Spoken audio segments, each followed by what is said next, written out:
All India radio के विदेश प्रसारण प्रभाग की हिंदी सेवा का ये है सोशल मीडिया कार्यक्रम। स्वीकार कीजिए नीलम मलकानिया का प्यार भरा नमस्कार। स्वागत आप सभी का। हमेशा की तरह इस एपिसोड में भी हम आपके लिए लेकर आए हैं कुछ संदेश, कुछ जानकारियां। बने रहिएगा हमारे साथ।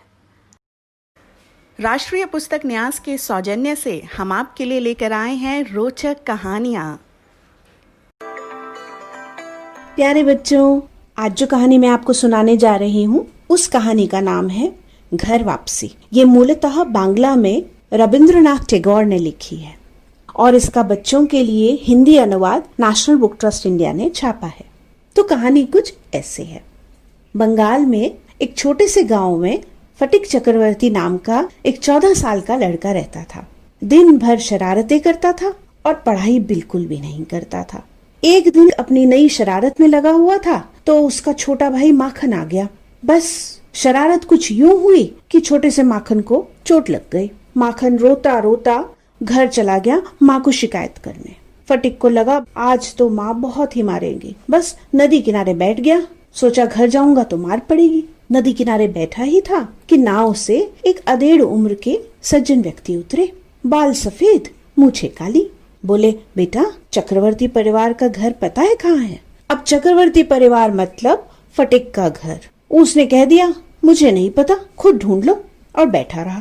वो सज्जन व्यक्ति अपना रास्ता ढूंढने चले गए। थोड़ी देर में घर से नौकर आया। बोला, भैया, फटिक भैया जल्दी चलो, माँ बुला रही है। बोला, नहीं जाऊंगा। और नौकर कहाँ मानने वाला था। हाथ पकड़ के खींच के अपने साथ ले गया। घर पहुँचा तो माँ गुस्से में बोली, तूने माखन को आज फिर मारा? बोला, नहीं माँ, मैंने तो नहीं मारा। माखन उधर से बोला, माँ मारा, जोर से मारा भैया ने। बस माँ को और गुस्सा आ गया। 2 थप्पड़ लगा दिए और फटिक के। और फटिक उधर से माखन को लगाने ही वाला था अपनी तरफ से 2 थप्पड़ कि वो जो सज्जन व्यक्ति मिले थे वो घर में आ गए। बोले कि क्या हो रहा है? अब फटिक को लगा कि मेरी शिकायत करने ये भी आ गए। लेकिन माँ देखकर बहुत खुश हुई। बोली, अरे भैया, आप इतने दिन बाद? पता चला फटिक को कि वो तो उसके मामा थे और बहुत दिन बाद उसकी माँ से मिलने आए थे। मामा बहुत खुश हुए दोनों बच्चों को देखकर और अपनी बहन को देखकर। कुछ दिन वही रहे, बच्चों से घुल मिल गए। बच्चे भी खूब खेलने लगे मामा से। कुछ दिन बीतने के बाद मामा ने पूछा कि बहन बताओ, बच्चों की पढ़ाई लिखाई कैसे है, वो किस तरीके से रह रहे हैं? तो माँ ने आखिर शिकायत कर ही दी। बोली, भैया क्या बताऊं, मेरा जो बड़ा वाला है वो तो सिर्फ शरारतें करता है, पढ़ाई लिखाई में मन नहीं है। लेकिन जो मेरा छोटा है वो पढ़ाई लिखाई में अव्वल है। बस फिर क्या था, मामा ने सोचा बहन की मदद कर दूं। बोले, कोई बात नहीं, मैं इसको अपने साथ कोलकाता लेके चलता हूँ। मेरे बच्चे जो है ना, उनके साथ पढ़ेगा, मन लग जाएगा। माँ ने फटिक को पूछा और फटिक खुश हो गया। सोचा दूसरे शहर जाऊंगा, नई नई चीजें देखूंगा। बोला, हाँ मैं तो मामा के साथ जाऊंगा। बस फिर क्या था, अब जिस दिन जाने की बारी हुई, फटिक तो बस इतना बड़ा दरिया दिल निकला। अपने छोटे भाई माखन को अपनी पतंग की डोर, मांझा, खिलौने सब दे दिया। माखन भी खुश हुआ। कलकत्ता आखिरकार पहुंच गए। लेकिन जब वो कलकत्ता पहुंचा तो वहां उसने देखा उसकी मामी और उनके 3 बच्चे उसको देखकर खुश नहीं हुए। मामी ने धीरे से बोला मामा को, ये किसको उठा लाए? मैं इसका क्या करूंगी? घर पे वैसे ही 3 बच्चे हैं, इसको कौन संभालेगा? न ये बच्चों में न ये बड़ों में। कुछ दिन बीतते चले गए। फटिक को माँ जैसा प्यार नहीं मिला मामी से और मामा तो अपने कार्य में व्यस्त रहते थे। फटिक धीरे धीरे मायूस होने लगा, दोस्तों को मिस करने लगा, माँ की याद आने लगी, भाई की याद आने लगी। सोचा क्या करूं, यहाँ तो दिल ही नहीं लग रहा। और पढ़ाई जब करता नहीं था तो स्कूल में मास्टर जी जब देखो तब डंडा लेके मारने लगते थे। कभी इस बात पे मार, कभी उस बात पे डांट। शरारते ही जैसे भूल गया था। बस अकेला गुमसुम खड़ा रहता था। घर जाता था, सोचता था मामी को कैसे नाराज ना करूं। स्कूल जाता था, सोचता था मास्टर जी मारेंगे, क्या करूं। बस ऐसे ही कुछ दिन निकलते चले गए। बहुत दुखी रहा। एक दिन उसकी किताब गुम हो गई। वैसे ही पढ़ाई में पीछे, किताब गुम गई, अब पढ़ेगा कैसे? तो मास्टर जी से और भी ज्यादा मार खाने लग गया। जब सहन नहीं हुआ तो घर आके मामी को बोल ही दिया कि मेरी ना किताब गुम गई। वो नाराज हो गई। बोली, हम क्या इसलिए कमा रहे हैं कि महीने में तुमको 5-5 किताबें लाके दूं और तुम खोते रहो किताबें? मैं तो नहीं लाके दूंगी। बहुत मन दुखी हुआ फटिक का। सोचा घर जाऊं। अपने मामा को बोला, मामा मैं घर जाना चाहता हूँ अपनी माँ के पास। उसके मामा बोले, बेटा घर तो तभी जाओगे जब स्कूल की छुट्टियां होगी, ऐसे कैसे चले जाओगे? तो बोला, मामा छुट्टियां कब होंगी? बोले, वो तो नवंबर में होंगी। बोला, नवंबर तो बहुत दूर है मामा। बोले, बेटा ऐसे तो नहीं जा सकते, पढ़ाई तो पूरी करनी है। अब फटिक बहुत दुखी रहने लगा। माँ की याद बहुत ज्यादा आने लगी और याद करने लगा कि कैसे उसने माँ को तंग किया था, कैसे अपने भाई को तंग किया था, लेकिन वो अपने थे, यहाँ बिल्कुल अकेला हो गया था। एक दिन उसने सोच लिया कि भाग जाऊंगा यहाँ से, अपने घर चला जाऊंगा। और एक दिन सुबह सुबह मामा मामी ढूंढने लगे। फटिक कहीं मिले ही ना, कहाँ चला गया कुछ पता ही नहीं। अब पुलिस में रिपोर्ट करने लगे तो शाम तक पुलिस की गाड़ी आके घर के सामने खड़ी हो गई। उन्होंने फटिक को उतारा, बोले ये भाग रहा था, हमने इसको पकड़ लिया। फटिक की हालत खराब, बहुत बुखार में तप रहा था, वो शायद मलेरिया हो गया था। मामा उसे गोद में अंदर ले आए। बोले, बेटा ये क्या हुआ?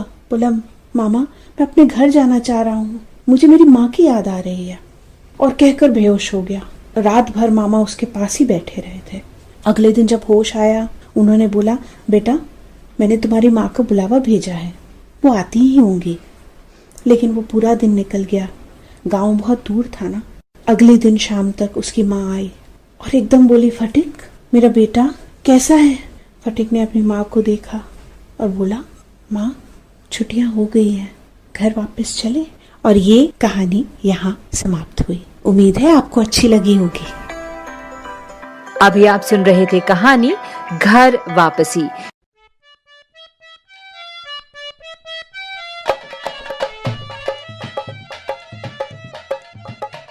दैया रे दैया बन्नी को नजर लागी, दैया रे दैया बन्नी को नजर लागी। मैं डिबिया काजल की लेकर भागी, मैं डिबिया काजल की लेकर भागी। दैया रे दैया बन्नी को नजर लागी, दैया रे दैया बन्नी को नजर लागी। शीश बन्नी के टीका सोहे, शीश बन्नी के टीका सोहे, कान बन्नी के कुंडल सोहे, कान बन्नी के कुंडल सो।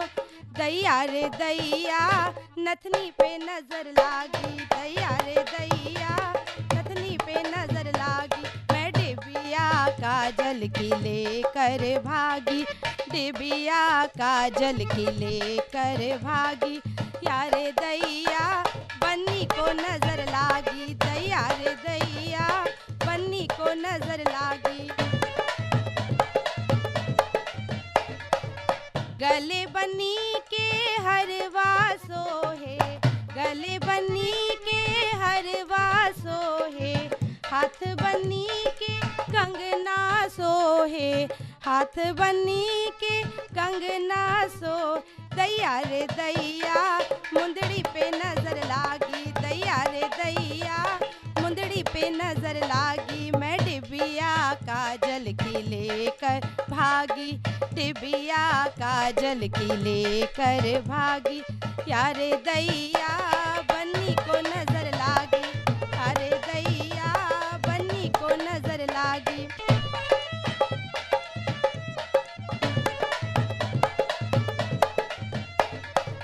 पैर बन्नी के पायल सोहे, पैर बन्नी के पायल सोहे, कमर बन्नी की तगड़ी सोहे, कमर बन्नी की, कमर बन्नी की तगड़ी सोहे। दैया रे दैया बिछुए पे नजर लागी, दैया रे दैया बिछुए पे नजर लागी। मैं डिबिया काजल लेकर भागी, डिबिया काजल की लेकर भागी। दैया रे दैया बन्नी को नजर लागी। अंग बन्नी के लहंगा सोहे, अंग बन्नी के, अंग बन्नी के लहंगा सोहे, हाथ बनी की मेहंदी सोहे। दैया रे दैया चूनर पे नजर लाग, दैया रे दैया चूनर पे नजर लागी। मैं डिबिया काजल लेकर भागी, डिबिया काजल की लेकर भागी। यारे दैया बन्नी को नजर लागी, दैया रे दैया बन्नी को नजर लागी, दैया रे दैया बन्नी को नजर लागी। ऑल इंडिया रेडियो की ये हिंदी सेवा है। अब आप मुनीश शर्मा से समाचार सुनिए। देश में अभी तक 26,48,998 लोग कोविड-19 के संक्रमण से मुक्त हुए हैं। पिछले 24 घंटे में 65,050 लोग संक्रमण से निजात पा सके। फिलहाल संक्रमण से मुक्ति की दर 76.47% है। देश में संक्रमण की 4 करोड़ लोगों पर जांच की गई। पिछले 24 घंटों में 9,28,761 परीक्षण किए गए। सर्वोच्च न्यायालय के अनुसार विश्वविद्यालयों तथा अन्य उच्च शिक्षण संस्थानों को छात्रों के अंतिम वर्ष की परीक्षा आयोजित करनी ही होगी। उसके बिना वो किसी आंतरिक मूल्यांकन के आधार पर उन्हें उत्तीर्ण घोषित नहीं कर सकते। खरीफ के मौसम में कृषि क्षेत्र में रिकॉर्ड बुआई हुई। धान, तेल के बीजों और दालों की उपज काफी अच्छी रहने की संभावना है। अभी तक 1,082 लाख हेक्टेयर धरती पर बुआई हो चुकी है। जम्मू और कश्मीर के शोपियां जिले में आतंकी गुट अल बदर के 4 आतंकवादी सुरक्षा बलों के साथ मुठभेड़ में मारे गए हैं। 2 आतंकी पुलवामा में एक पंचायत सदस्य की हत्या में भी शामिल थे। शंघाई सहयोग संगठन के रक्षा मंत्रियों की बैठक अगले सप्ताह मॉस्को में होगी। रक्षा मंत्री राजनाथ सिंह बैठक में भारत की ओर से शामिल होंगे। राष्ट्रपति रामनाथ कोविंद ने आज वीडियो कॉन्फ्रेंस के माध्यम से राष्ट्रीय खेल पुरस्कार प्रदान किए। द्रोणाचार्य पुरस्कार पाने वालों में शूटर जसपाल राणा भी शामिल हैं। प्रमुख भारतीय खिलाड़ियों को अर्जुन पुरस्कार भी दिए गए। वित्तीय कार्रवाई कार्यबल एफएटीएफ ने आतंकियों को धन देने के मामले में पाकिस्तानियों को जो 27 शर्तें पूरी करने को कहा था, उन्हें पूरी करने का समय तेजी से निकट आ रहा है, लेकिन कुछ भी हुआ दिखाई नहीं देता। एफएटीएफ का आगामी सत्र अब अक्टूबर में होना है। अमेरिका में हाल में हुई नस्ली हिंसा के मद्देनजर हजारों लोगों ने राजधानी वॉशिंगटन डीसी में नस्ली समानता का आह्वान करते हुए विरोध प्रदर्शन किया। Chennai super Kings IPL team के करीब दर्जन भर सहायक कर्मचारी कोविड-19 से संक्रमित पाए गए हैं। यूएई में अगले महीने से आईपीएल क्रिकेट मैच होने हैं। और इसके साथ ही ये समाचार बुलेटिन समाप्त होता है। हमें ये समाचार विदेश प्रसारण प्रभाग के वार्ता एकांश से प्राप्त हुए। जुड़े रहिए हमसे। हम ऑल इंडिया रेडियो की हिंदी सेवा से बोल रहे हैं। नमस्कार। आज हम सीखेंगे बाजार जाना। सबसे पहले नाक मुंह को मास्क या कपड़े से ढकें। प्लास्टिक की वही चप्पलें पहने जो आपने सिर्फ बाहर आने जाने के लिए रखी हैं। सामान लाने के लिए प्लास्टिक की बाल्टी और साथ में 70% अल्कोहल वाला छोटा सैनिटाइजर रख लें। अब घर से बाहर निकलें। बाहर अनावश्यक कुछ ना छुएं। बाजार में सबसे 6 फुट की दूरी बनाकर रखें। और हाँ, एटीएम इस्तेमाल करने से पहले एटीएम का कीबोर्ड सैनिटाइज करें। पैसा निकालकर कार्ड को भी सैनिटाइज करें। खरीदे हुए सामान को बाल्टी में डालकर घर लौटें। जी हाँ, कोरोना का खतरा टला नहीं है, इसलिए हमें बाजार जाने के नए नियम सीखने होंगे। सावधानी की आदतों के साथ जीना सीखना होगा। नए नियम अपनाएंगे, कोरोना को हर दिन हराएंगे। उत्तर प्रदेश सरकार द्वारा जनहित में जारी।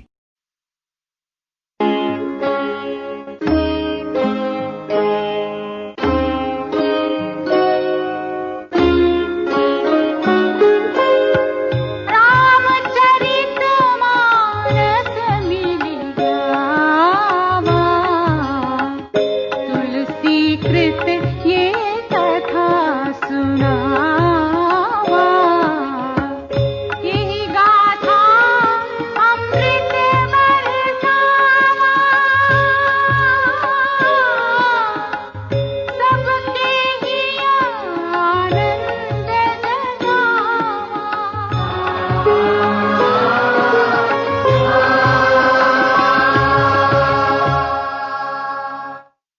जनकपुर यात्रा के अंतिम चरण में ऋषि विश्वामित्र के साथ श्री राम तथा लक्ष्मण गंगा तट पर पहुंचे, जहां ऋषि ने उन्हें गंगावतरण की कथा सुनाई। जनकपुर पहुंच राजा जनक की नगरी की बनावट और उसकी शोभा देख दोनों भाई अत्यंत प्रसन्न हुए।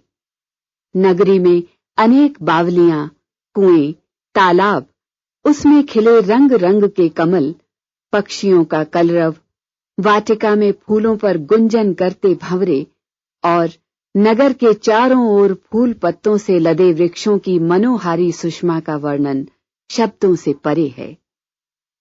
नगर के बाजार की अपनी अलग छवि है। सुंदर चौराहे और गलियां जैसे सदा सुगंध से सिंची रहती हैं। राजा जनक के निवास स्थान की भव्यता और ऐश्वर्य देखकर देवता भी चकित हो जाते हैं।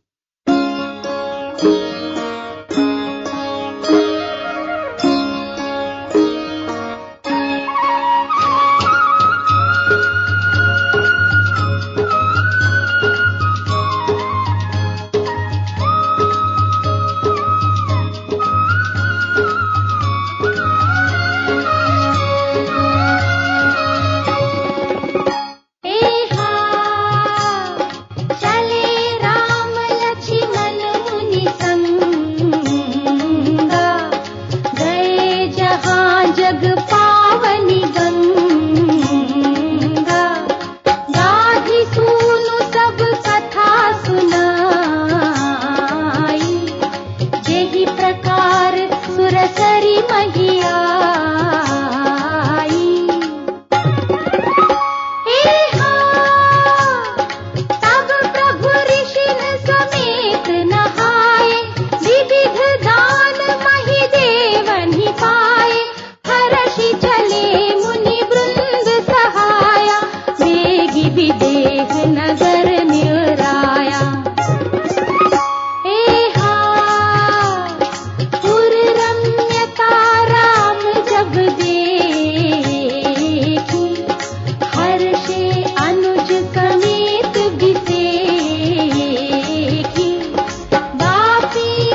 द्वार सब पुलिस कपाटा,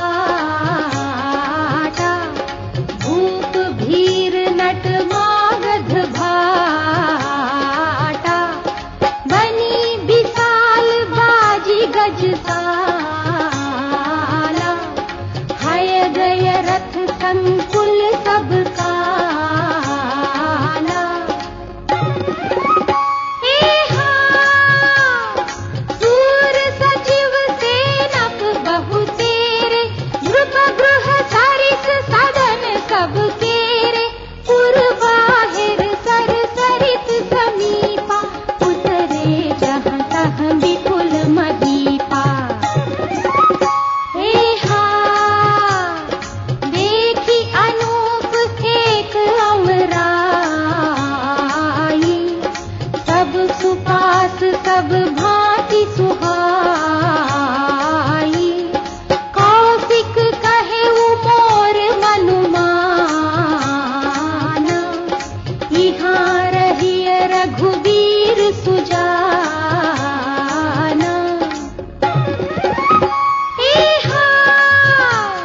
भले ही नाथ कही कृपा निकेता, उतरे तहाँ मुनि वृंद समेता, विश्वामित्र महामुनि आए, समाचार मिथिलापति पाए।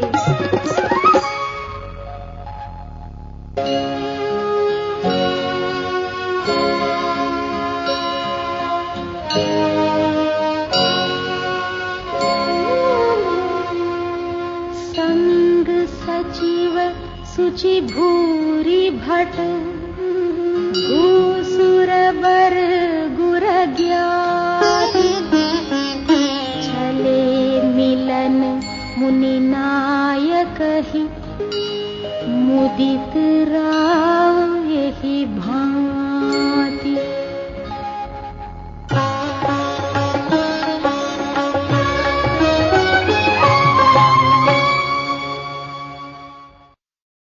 लीजिए अब सुनिए सामयिक वार्ता। विषय है अफगानिस्तान की पुनर्निर्माण प्रक्रिया में भारत की केंद्रीय भूमिका। आलेख अफ-पाक सामरिक मामलों की विश्लेषक डॉक्टर स्मिता का है। वाचन स्वर नीलम मलकानिया का। पाकिस्तानी नेतृत्व के साथ अफगान शांति प्रक्रिया में आगे बढ़ने के तरीकों पर विचार विमर्श करने के लिए एक उच्च स्तरीय शिष्टमंडल इस सप्ताह पाकिस्तान पहुंचा। इस शिष्टमंडल में दोहा में अफगान तालिबान के राजनीतिक कार्यालय के प्रमुख मुल्ला अब्दुल गनी बरदार भी शामिल हैं। पिछले 10 महीनों में ये मुल्ला बरदार की पाकिस्तान की दूसरी यात्रा थी। पहली यात्रा उस समय अक्टूबर 2019 में की गई थी, जब राष्ट्रपति डोनाल्ड ट्रंप ने तालिबान के साथ अचानक ही शांति वार्ता रोक दी थी। राष्ट्रपति ट्रंप का कहना था कि ये उग्रवादी गुट अफगानिस्तान में अमेरिका के नेतृत्व वाले विदेशी बलों पर हमले करता है। इस्लामाबाद में हुई वार्ता में पाकिस्तान की खुफिया एजेंसी ISI का प्रमुख लेफ्टिनेंट जनरल फैज हमीद भी शामिल हुआ था। ISI को 1980 के दशक में अफगानिस्तान में पूर्व सोवियत संघ के कब्जे के समय से ही अफगानिस्तान के सशस्त्र बलों और विशेष रूप से तालिबान के साथ नजदीकी संबंध और मदद करने के लिए जाना जाता है। माना जाता है कि पाकिस्तान की खुफिया एजेंसी अपने प्रभाव का प्रयोग करके तालिबान को वार्ता मेज तक लेकर आई और अमेरिका के साथ फरवरी समझौता किया। अंतः अफगान वार्ता से ठीक पहले तालिबान ने कहा था कि ये अशरफ गनी सरकार की वैधता को मान्यता नहीं देता या इसे वैध सरकार नहीं मानता। तालिबान ने कहा कि ये अफगान सरकार को पश्चिम द्वारा थोपी गई एक ऐसी संरचना के रूप में देखता है जो अमरीकी आधिपत्य को बनाए रखने के लिए काम कर रही है। अहम बात यह है कि तालिबान और पाकिस्तान के बीच वार्ता से ठीक पहले इस्लामाबाद ने अफगान आतंकी गुट को उस सूची में शामिल किया है जिसमें आतंकी गतिविधियों को बढ़ावा देने, आर्थिक मदद देने, उकसाने और साथ देने वाले 88 व्यक्तियों और समूहों को रखा गया है। ये सभी जानते हैं कि पाकिस्तान तालिबान को अपने इशारों पर चलाता है। ये देखना रुचिकर होगा कि पाकिस्तान किस तरह तालिबान के साथ अपने संबंध बनाए रखता है, जबकि इस्लामाबाद ने खुद ही इसे गैर कानूनी करार दिया है। भारत और अफगानिस्तान के मजबूत सांस्कृतिक और ऐतिहासिक संबंध हैं। भारत ने अफगानिस्तान के पुनर्निर्माण और पुनर्वास में महत्वपूर्ण भूमिका निभाई है। नई दिल्ली का मानना है कि क्षेत्रीय स्थिरता के लिए अफगानिस्तान में लोकतंत्र और विकास का होना जरूरी है। अक्टूबर 2011 में अफगानिस्तान के तत्कालीन राष्ट्रपति हामिद करजई की भारत यात्रा के दौरान भारत और अफगानिस्तान के बीच हुए सामरिक साझेदारी समझौते से भी यही भावना पता चलती है। इस समझौते से दोनों देशों के बहुआयामी और जीवंत संबंध अधिक मजबूत हुए और साथ ही राजनीतिक और सुरक्षा सहयोग, व्यापार और आर्थिक सहयोग, क्षमतावर्धन और शिक्षा तथा सामाजिक, सांस्कृतिक, नागरिक सहयोग तथा जन से जन का संपर्क भी बेहतर हुआ। ये समझौता सुरक्षा और प्रशासन बदलाव के इस महत्वपूर्ण समय में अफगानिस्तान की शांति, स्थिरता और संपन्नता के प्रति भारत की प्रतिबद्धता दर्शाता है। भारत 2003 से अफगानिस्तान पुनर्बहाली प्रक्रिया में शामिल है। अभी तक भारत ने सड़क, विद्यालय, अस्पताल आदि के पुनर्निर्माण के लिए करीब 2 अरब अमेरिकी डॉलर का निवेश किया है। नई दिल्ली ने अफगानिस्तान में हरी नदी पर सबसे बड़ा बांध भारत अफगानिस्तान मैत्री बांध पूर्व या सलमा बांध भी बनवाया है। भारत के प्रधानमंत्री नरेंद्र मोदी और अफगान राष्ट्रपति अशरफ गनी ने संयुक्त रूप से इसका उद्घाटन किया था। इस बांध की मदद से 75,000 हेक्टेयर भूमि की सिंचाई के साथ पनबिजली संयंत्र से 42 मेगावाट बिजली भी तैयार की जाती है। इससे मौजूदा 35,000 हेक्टेयर भूमि की सिंचाई व्यवस्था को दुरुस्त करने और अतिरिक्त 40,000 हेक्टेयर भूमि की सिंचाई सुविधा विकसित करने में भी मदद मिलती है। भारत अफगान लोगों के शैक्षिक और कौशल विकास गतिविधियों में भी शामिल रहा है। अफगानिस्तान के घटनाक्रम पर भारत की पैनी नजर है। जल्दबाजी में किए गए किसी भी समझौते के प्रति आशंकित होने के बावजूद नई दिल्ली ने अमेरिका और तालिबान के बीच हुए समझौते का स्वागत किया था।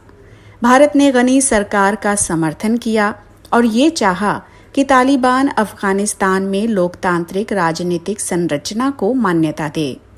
अफगानिस्तान नागरिकों की मदद करने की नीति के चलते भारत अफगानिस्तान को कोविड-19 महामारी के दौरान भी चिकित्सा सहायता और भोजन की आपूर्ति करता आया है।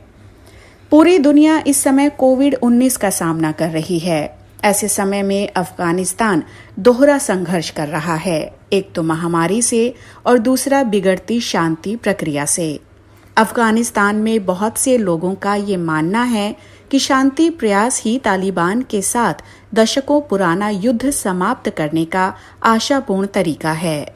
लेकिन देखना यह है कि अमेरिकी सैनिकों की वापसी के बाद सुलह करने के लिए उग्रवादी गुट खुद कितना प्रतिबद्ध है। कार्यक्रम आपको कैसा लगा हमें जरूर बताइएगा esth.radiomail@gmail.com पर। अपना ध्यान रखिए, अपने परिवार का ध्यान रखिए। अगले अंक में हम फिर हाजिर होंगे। अब मुझे यानी नीलम मलकानिया को दीजिए इजाजत। नमस्कार।